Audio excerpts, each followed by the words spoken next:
Hello viewers, मैं हूं Aamir Mirza. Welcome back to our YouTube channel Ilm for you.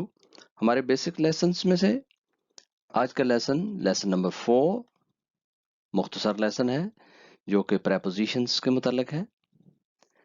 इसमें हम पढ़ेंगे प्रेपोजिशंस।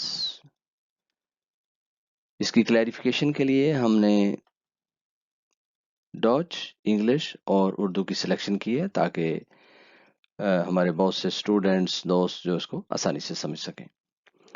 तो आइए पढ़ते हैं।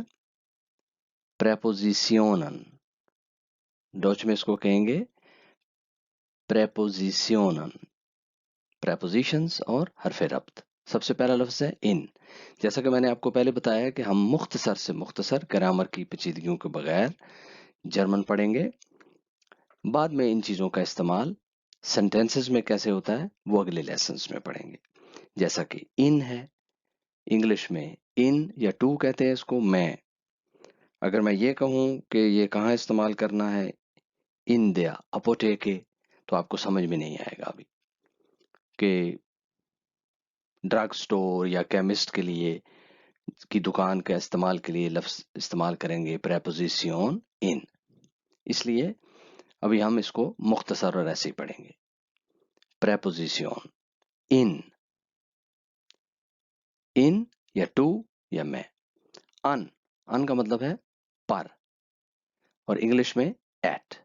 जहां इंग्लिश में प्रेपोजिशन एट इस्तेमाल होती है वहां डच में, जर्मन जबान में अन इस्तेमाल होती है। इसके बाद अगला लफ्ज है औफ। औफ, औफ इंग्लिश में ऑन या टू जहां इस्तेमाल होता है वहां डच में, जर्मन लैंग्वेज में औफ इस्तेमाल होता है। तरफ, नेबन, नेबन का मतलब है नियर यानी नजदीक। स्विशन, जैसा कि मैंने पहले भी आपको पढ़ाया है, जर्मन जर्मन अल्फाबेट में हमने पढ़ा है कि जेड जो है वो एस की आवाज देता है डच में। तो इसको पढ़ेंगे स्विशन। स्विशन बिटवीन, बिटवीन दरमियान। तो देखते हैं अगली चंद प्रेपोजिशंस।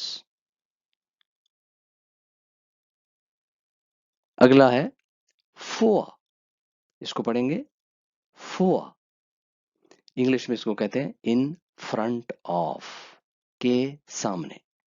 फुआ। हिंटा, डच में इसको बोलेंगे हिंटा, बिहाइंड यानी पीछे। ये उर्दू में भी आप लफ्ज देख रहे हैं, हिंटा बिहाइंड यानी पीछे। अगला लफ्ज है यूबा। यूबा, उबा का मतलब है अबव या अक्रॉस भी इसको कहते हैं, बालाई। यूबा। अगला लफ्ज है उंटा। उंटा, इसको बोलेंगे उंटा, बिलो यानी अंडर, नीचे। मैं एक बार फिर दोहरा देता हूं। फोआ इन फ्रंट ऑफ, के सामने। हिंटा बिहाइंड, पीछे। यूबा अबव, अक्रॉस या जिसको बलाई भी कहते हैं। उंटा बिलो, अंडर, नीचे। इससे पहले जो हमने लफ्ज पढ़े हैं, जो प्रेपोजिशंस थी, इन, auf, über, zwischen,